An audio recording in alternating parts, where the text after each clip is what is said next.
May 29th, 1944, North Atlantic. No warning. It doesn't roar, it arrives.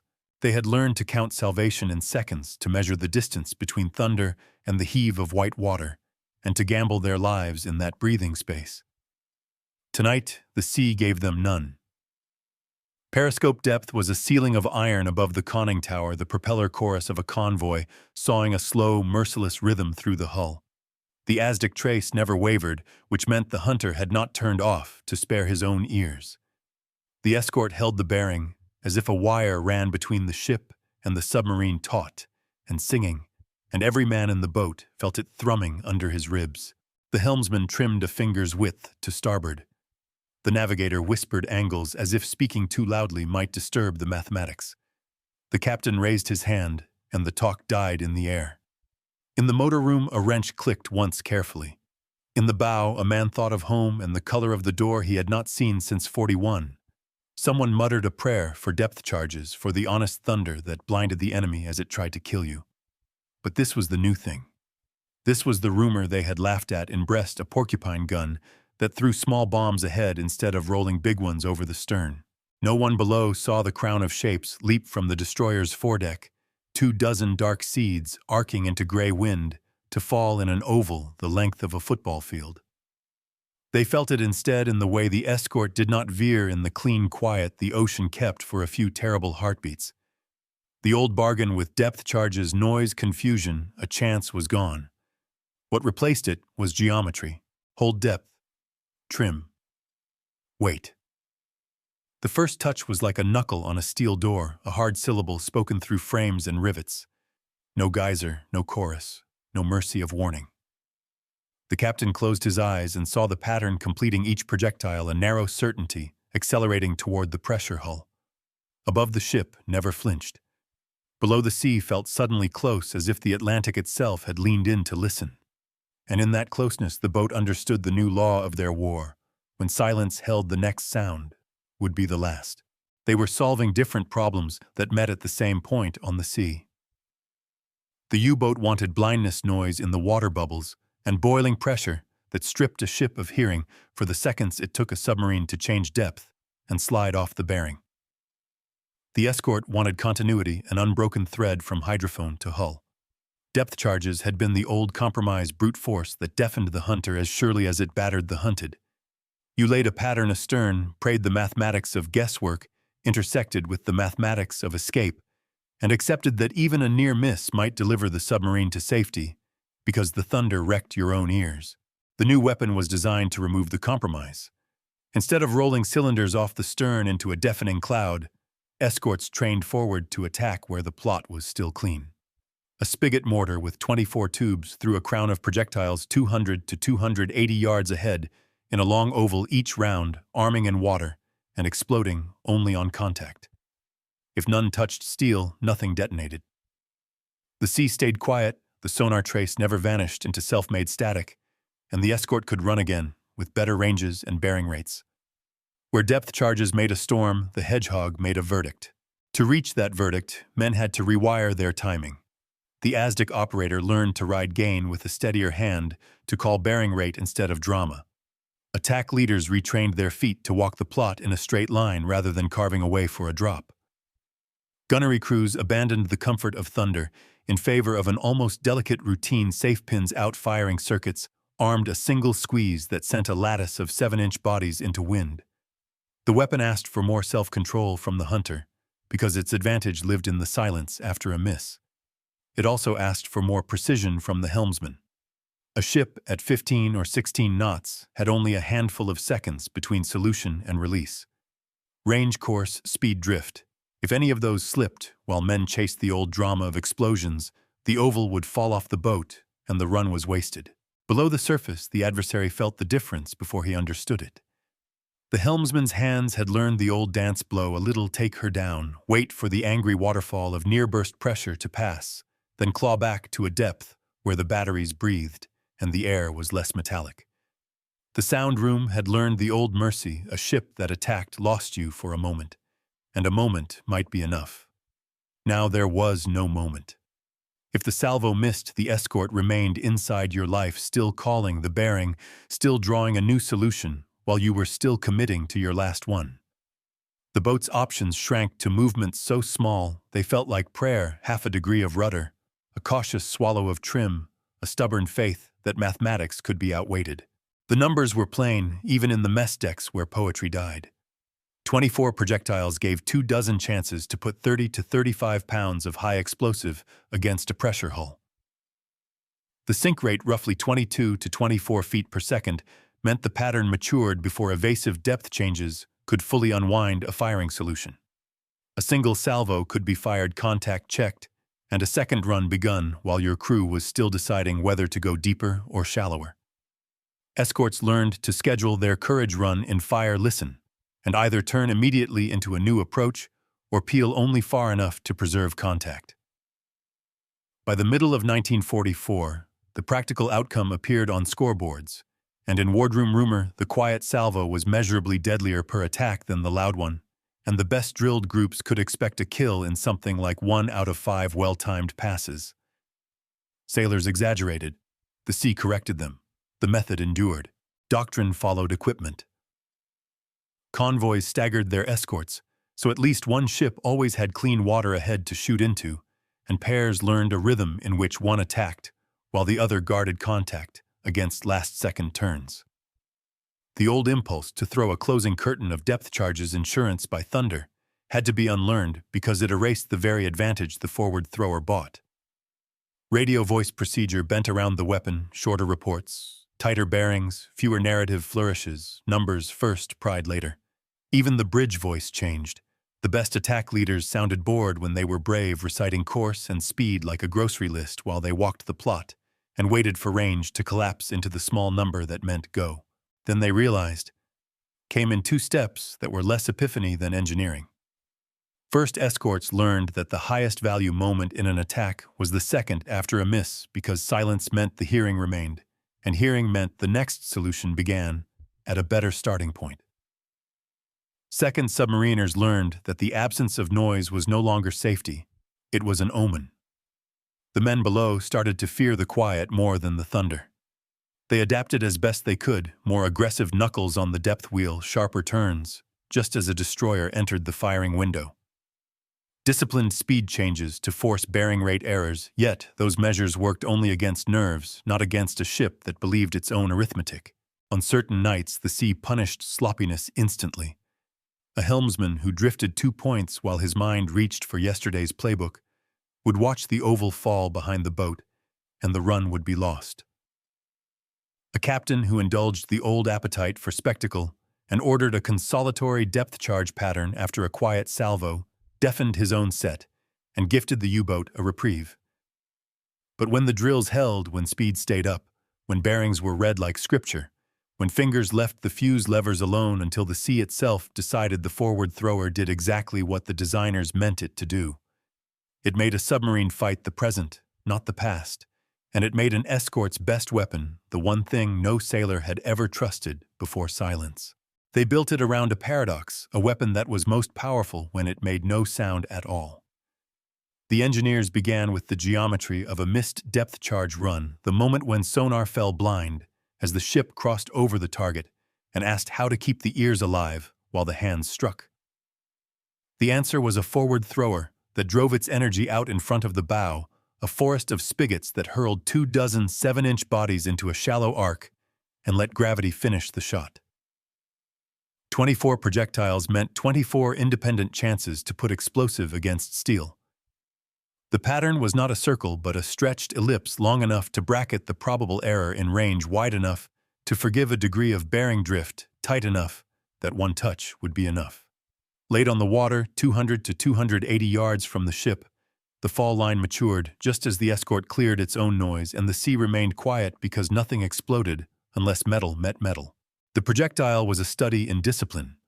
Most of its mass, roughly 60-odd pounds total, was casing and structure to survive launch and keep a stable attitude in flight. The explosive heart sat near the nose on the order of 30 to 35 pounds in wartime fills, powerful enough to tear into a pressure hull, yet small enough that it would not waste its fury on empty water. The fuse was contact only. There was no time setting to guess, no hydrostatic compromise that traded sensitivity for safety. If a round struck the boat, it detonated. If it did not, it sank in silence, and the ocean returned the favor by leaving the Escorts' hearing untouched. The sinking rate, roughly 24 feet per second in seawater, was tuned to the window of evasive maneuver. A submarine changing depth by 100 feet could bleed off some solution error. It could not outrun mathematics if the pattern's geometry and timing were right. A spigot mortar looks like a misunderstanding until you fire it. Instead of a barrel, each tube is a steel rod. The projectile carries the cavity that fits over the rod like a sleeve. When the charge ignites, pressure is contained within the projectile's own tail, and the reaction pushes it cleanly into flight. The deck does not heave under recoil as it would with a conventional gun, and the launcher's structure can multiply without turning the forecastle into a fortress of trunnions and girders. The physics also reward uniformity. With the driving pressure and tail volume tightly controlled, muzzle velocities stay consistent, and consistency keeps the ellipse honest. For the men who served it, the weapon's strangeness faded into a crisp routine: clear pins align, safety interlocks, match course and speed to the attack plot and squeeze. The throw felt almost polite compared to a gun. The consequence did not. On the plot table, the Hedgehog's advantages were tidy. In the sound room, they were visceral. The operator followed a return at a few kilocycles, tuned the gain so that propeller chop did not swallow the echo, and called bearing rates like a metronome. As the ship ran in, he did not have to brace for his own world to vanish in thunder. If the salvo missed, his screens and ears remained. He could hear the next truth forming while the attack leader was still completing his turn. The discipline of the drill lived in what did not happen: no crash of pressure to throw bubbles into the sea, no cloud of cavitation to scatter sound, no self-inflicted blackout, during which a submarine's small change of depth could become a miracle. The Escort could fire, listen, and fire again, with better numbers squeezing the problem until there was no space left between a miss and a hit. A German technical officer met the thing first as salvage. In a winter yard under lamps that shook when the cranes spoke, he studied a round that had ridden itself harmlessly into a mudbank. The tail was dented, the paint scoured by sand, the nose still armed. He measured thickness with calipers cold enough to bite, and was annoyed to find the tolerances respectable. He traced the fuse circuit with a pencil, and understood at once why his captains had begun to describe attacks that made no noise until they mattered. "They have taken away the guess," he said to no one in particular, thinking of men he had trained to change depth at the sound of thunder. Later he would sign a memo that called the contact-only choice operationally elegant, which was as close as doctrine comes to praise. Even the sea's small details served the design. In heavy weather, when spray soaked everything forward of the bridge, a simple launcher with few moving parts mattered. The crews learned to keep covers tight and connectors dry. But the system's basic ruggedness turned bad nights into merely difficult ones. In clear water where sonar ran like a wire, the long oval footprint let a ship accept slight errors without surrendering the engagement. In mixed layers and thermoclines, the ability to attack again on a fresh bearing before the boat's last turn had fully developed, beat cleverness with tempo. The weapon was not a miracle. It was the sum of dozens of such minor mercies engineered into a machine that rewarded men who refused to rush. There were costs. The forward thrower demanded an attack discipline that felt almost anti-human to sailors raised on spectacle. You could not salve your nerves by tumbling a comforting curtain of cylinders astern. You had to trust quiet. You had to keep speed through the last seconds, resisting the urge to crab the bow for a prettier line. You had to believe that a pattern you could not see would fall where arithmetic said it would, and that if it did not, the correct response was not noise but another pass. Training stitched those habits into muscle. Ships worked up in sheltered locks and gray channels, firing inert practice heads until the ovals landed where the board said they should. Attack leaders learned to call range gates in whole phrases instead of urgent fragments. Helmsmen learned that the smallest error lived at 15 knots, and that the only cure was to steer as if the ship were drawing on glass. By the time the crews took the weapon out to where the Atlantic has a voice, the physics had become a feeling. Men could sense when a run was clean before the numbers confirmed it, the same way a diver knows the pressure of a coming swell. And beneath them, the adversary felt something new too, an attack that did not deprive him of hearing. A quiet that refused to turn into safety, a line of small bodies falling through cold water with nothing to announce them but the insistence of their purpose. When one of them found steel, the sea spoke in a single hard word, and all the engineering behind it was suddenly brutally plain. They learned the weapon in quiet water first, in locks where mountains kept the wind honest, and the only sound on the bridge was the pencil tapping the plot. In the mornings, the crews loaded practice heads the color of dull bone. In the afternoons, the coxswain steered the oval into the same patch of sea until the splash marks overlapped on the board like fingerprints. The first lesson was tempo. A ship at 16 knots covered 80 yards every 9 seconds, which meant that from the moment the ASDIC operator called a steady bearing and the attack leader read out a final course, there were perhaps 15 seconds in which the run could be made perfect or spoiled. The second lesson was restraint. After a silent miss, the impulse to throw a comforting curtain of depth charges had to be strangled in the throat. The operator's next bearing was worth more than any roar.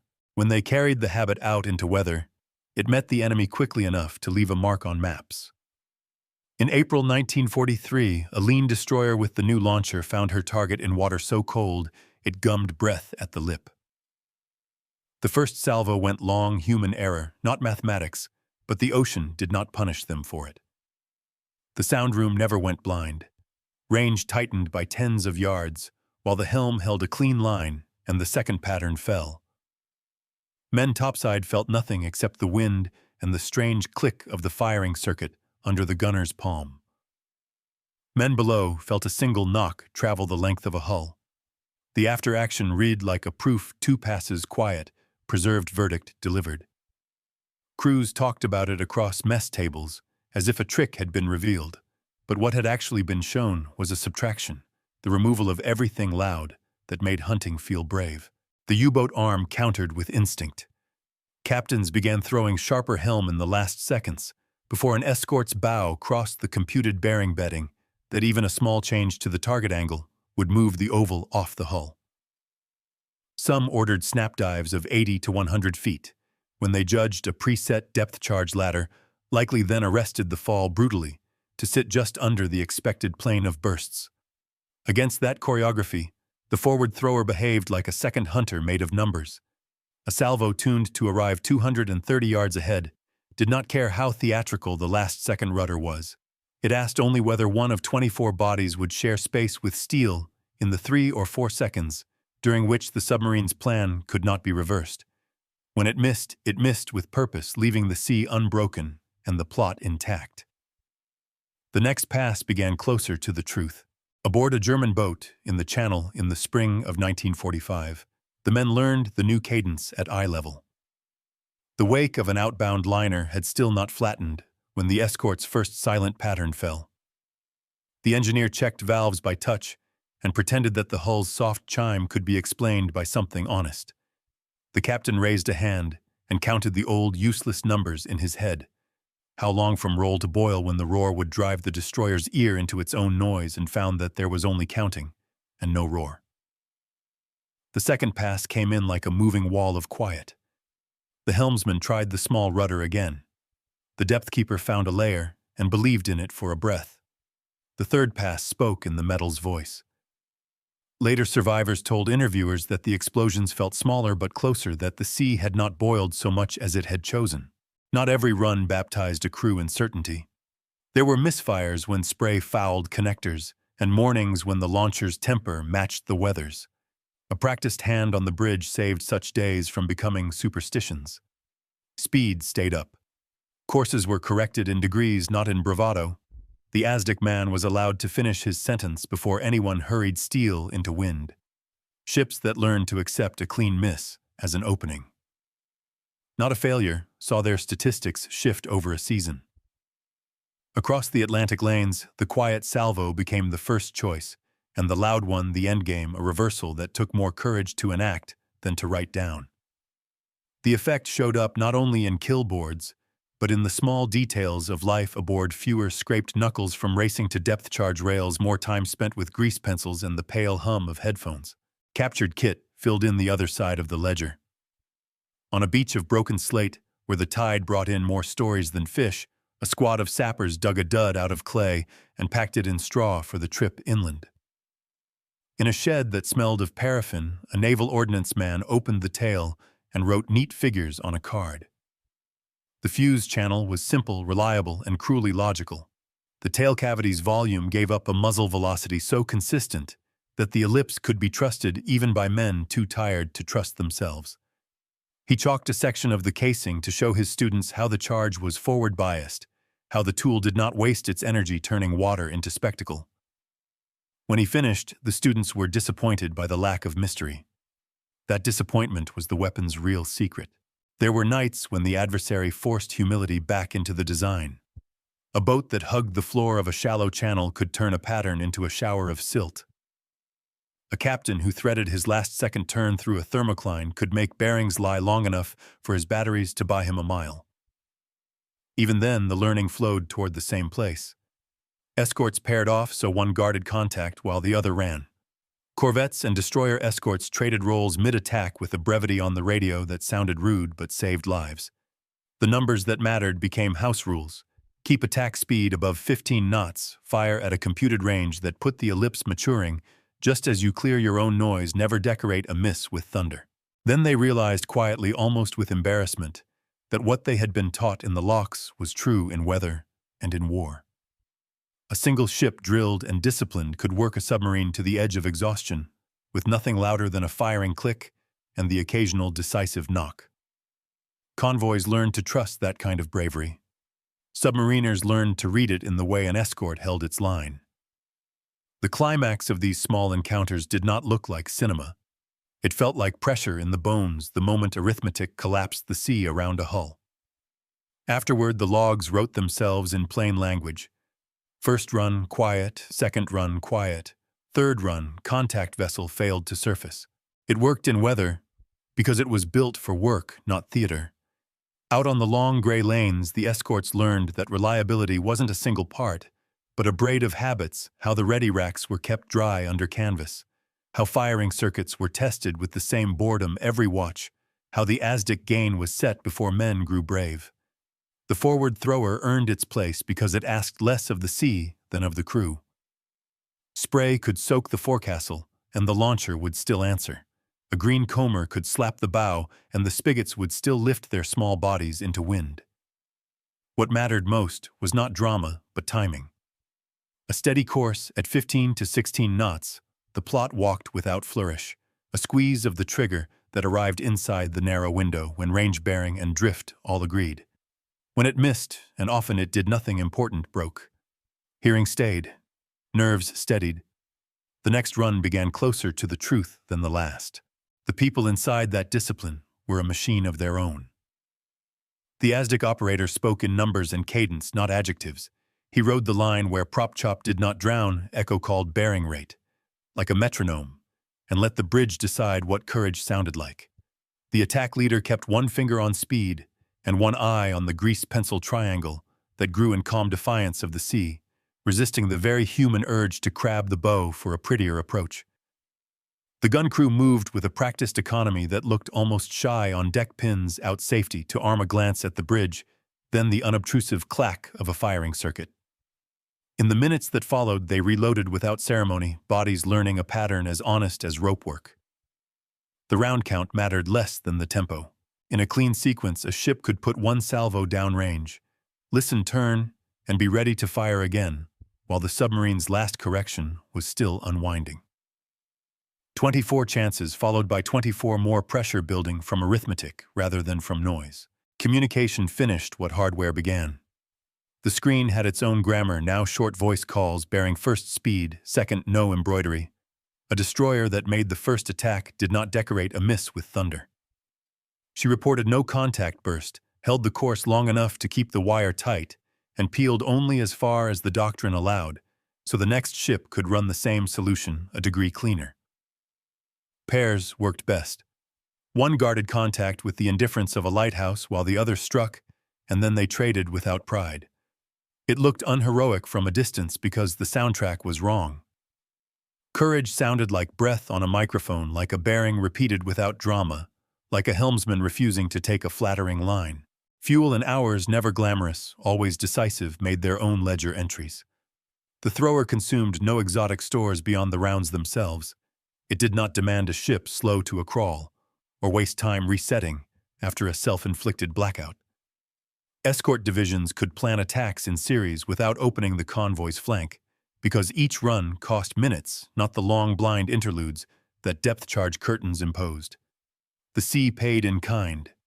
Where thermoclines and layers bent sound the ability to fire, listen, and fire again forced the submarine to spend battery and air-countering tempo rather than hiding behind physics. Even in poor water, the quiet pass degraded nothing you needed for the next one. There were rituals of care that kept the whole thing honest. A petty officer with hands like old line checked rubber covers on connectors when dawn made men sloppy. A midshipman newly promoted to the bridge learned to command at a volume lower than his own pulse. The captain counted distance in heartbeats when the range collapsed into that small, difficult number that meant now. The weapon had no appetite for flourish. It rewarded ships that could make the sea feel like a workshop even when the horizon was a wall of iron rain. The effect on the men below was cumulative and cruel. Depth charges gave you a story you could tell yourself that the enemy had hurt his own ears as badly as he had shaken your ribs. The contact-only salvo gave you nothing to hold but a timeline. If the first pattern missed, you still lived inside the hunter's hearing. If the second pattern missed, it did not buy you silence. It bought the attacker a better solution. The helmsman learned to make smaller moves because large ones arrived too late. The engineer learned to read the battery meter like a barometer because every extra minute at higher power bought only a shift of the ellipse, not an escape. When the touch finally came, it felt nearer and meaner than thunder. 30 to 35 pounds of explosive close to the pressure hull is a personal kind of physics, and the boat understood why the world above had fallen in love with quiet.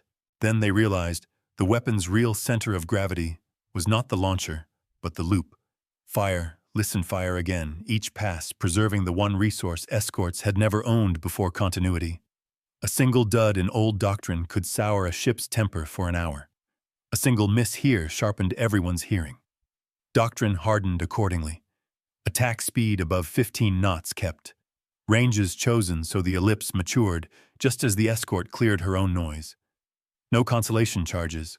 Handovers clipped and dry. In that framework, even weather became manageable. A head sea that robbed a degree of bearing precision still could not cancel the value of being able to try again without erasing your ears. A broken spring in a safety interlock made for a foul afternoon, not a failed patrol. On a channel night, thick with fog, a corvette and a destroyer escort worked a single contact until the sky to the east learned how to be gray. The first run missed clean. The second missed cleaner. The third found steel with a sound like a door closing in another room. Men topside marked the spot with a lifebuoy light out of habit. Men below did not mark anything at all. When the wreck inspectors came months later, they noted something that read like a postscript to doctrine. The damage pattern was not dramatic. It was correct. The weapon had not made a spectacle. It had made a decision. Across mess decks and wardrooms, the story never grew larger than that. The forward thrower did not replace seamanship or courage. It disciplined them. It gave average crews a repeatable way to turn mathematics into pressure and pressure into endings. It asked the hunted to live in the same present as the hunter. And it left behind a lesson that outlived the shape of the launcher itself. In a war fought in noise, the side that learned to make silence do work would find the sea willing. Dawn came up in strips of pewter and milk, and with it the kind of sea that made instruments feel honest. The contact was shallow to start a purl in the headphones that thickened into a line, and the Escort settled at 16 knots, as if a hand had set her there. Bearings steadied, then crept, then held. The run would be clean if they let it be clean. Below the boat chased a layer that gave more comfort than cover, working the depth wheel a hand's breadth at a time, and discovering that control could be a trap when the enemy's arithmetic needed only steadiness. The first salvo fell 230 yards ahead, maturing in the water at roughly 23 feet per second, and when it missed, it left the ocean as it had found it: quiet, usable, merciless. The turn was short and exact. The second approach began while the submarine's batteries were still paying for the last correction. The escort kept her speed, because that was doctrine, and because speed kept the geometry taut. On the bridge, the attack leader walked the triangle with a thumb, as if smoothing a crease from cloth. And on the plot, the numbers did what they always did when nothing human tried to improve them. The second salvo went in. The ocean withheld drama. Bearings grew kinder. Then they realized the moment had arrived not with thunder, but with time. The weapon's advantage was that a miss aged into a better solution faster than fear could degrade a crew.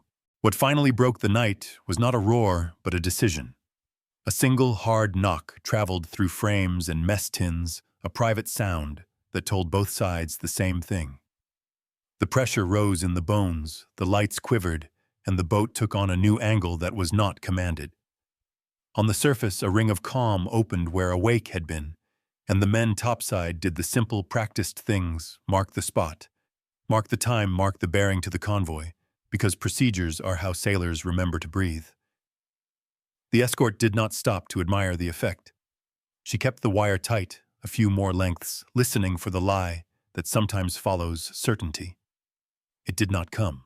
The turning point had always been hiding inside a small number. In the ledger, it looked like 8 to 10% the per-salvo kill probability that sober reports assigned to well-drilled crews by the last year of the fight. In the soul, it felt like something a helmsman could measure in heartbeats, the distance a ship covers in 9 seconds, at 16 knots, the interval the sea allows between a clean bearing call and the order to fire.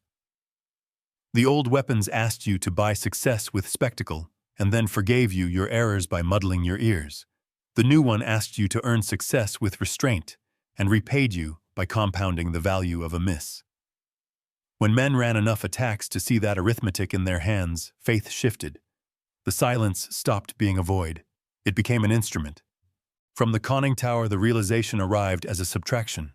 There was no way to trick the hunter into losing himself in his own noise, no way to trade pain for blindness. Each evasive motion had to be smaller than habit and sooner than instinct. Each dive had to be measured against the pattern's sink, not against a guessed depth charge ladder. You could still buy time with cleverness, skate a thermocline shadow, the bottom, where charts had teeth. But the price went up with every quiet run, and the bill came due faster than batteries could be kind.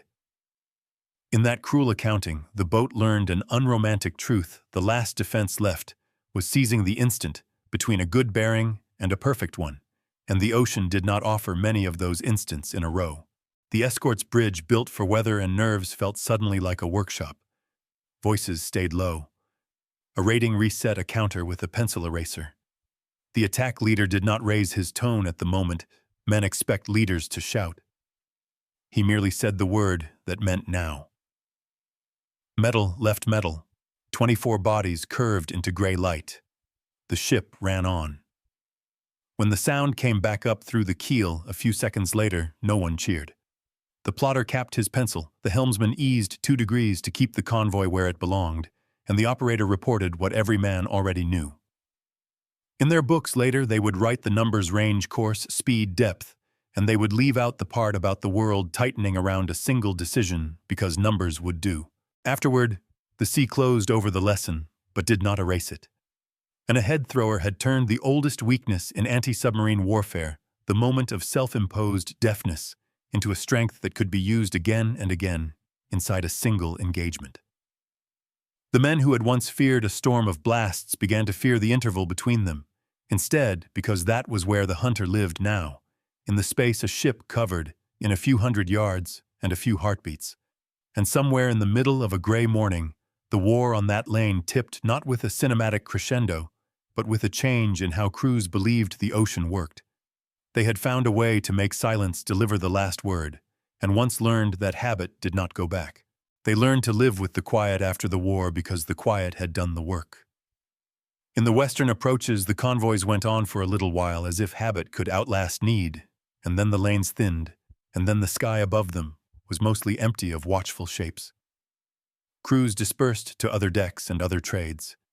In Portsmouth and Greenock, the head throwers came off some ships and went onto museum quaysides where children would run their hands along metal that had once spoken softly and decisively. In training schools, the diagrams remained on laminated boards, ovals and ranges, and sink rates, sketched with a teacher's casual authority. Because even as new physics arrived, squads of squid, and later the deeper, tidier logic of limbo, the lesson inside the old spigots did not spoil. Attack from the future. Keep your hearing. Let a miss make you braver instead of louder. In the English Channel, the spring of 1945 did not forget its unfinished business. A few miles east of Nab Tower, a corvette's quiet verdict put a German boat into the mud. Off Block Island, a destroyer escort and her partner worked through darkness and tide until the last bubbles flattened and the sea had nothing further to say. Those places still hold their stories. Divers who go down on soft mornings when the tide is a gentleman can run a gloved hand along a torn seam and feel how close the charge must have been. Inside, the steel silt breathes like a sleeping animal. Out on the surface, the coordinates make a simple shape on a chart and mean something larger to the men who knew what it sounded like when a ship refused to go blind. Doctrine turned into peacetime muscle. The forward thrower's arithmetic found its way into post-war courses where young officers learned that an engagement is a loop, not a blow, that continuity is a weapon, that the sea can be made to carry a decision quietly. New devices took the stage ahead, thrown triplets that bracketed a depth with hydrostatic certainty, rocket mortars that reached farther, sonar that painted returns with a painter's detail. But when instructors wanted to say why a certain way of thinking had conquered a certain fear, they told the hedgehog story. It was medicine for nerves, resist spectacle, preserve your senses, strike again. The next generation wrote different names on the gear and kept the same grammar. For the men below, memory sorted itself into small, durable fragments. A helmsman kept the feel in his wrists of making a correction smaller than he wanted sooner than habit demanded. An engineer remembered the taste of battery air in a room that had become an hourglass. Another man who rarely spoke after the war could still recite the steps of a pre-dive check in a voice that had lost none of its calm, and somewhere inside that recitation lived the sound he would not describe to his children, the hard syllable that traveled through frames and told a crew that the sea had reached a decision. In letters and interviews, they sometimes called the explosions modest and the fear immodest. They were right on both counts. The wreck charts became a kind of ledger balanced in salt. A boat here, another there, a scatter of dates that cluster around April and May and sound like the closing of a door. Mariners who pass over them now with sonar and courtesy mark their screens and carry on the way convoys carried on when an escort raised a buoy and did not slow for spectacle. War leaves different kinds of echoes. This one leaves a quiet that informed work long after uniforms were folded. The ocean does not keep trophies, only habits it teaches to those who will learn. The ahead thrower's habit was simple and severe. Fire into the place where your numbers are still true. Refuse the roar that would make you brave and deaf at once. Trust that a clean miss is a path, not a failure. When the last chapters closed, Channel bottoms, New England waters, a few cold plots on Arctic lanes, the habit had already outlived the hardware. And so when veterans met the sea again, as fishermen, pilots, dockmen, even tourists who watched the tide climb a stone step, they found the same lesson waiting in the water's patience. The right kind of silence does not forgive. It finishes. May 29th, 1944. Never leaves the first page of that memory. Somewhere under gray water, a crew who had learned to count the seconds that saved them discovered that there were none to count, only a line held, and an oval falling, and a single word spoken in steel. It does not roar, it arrives.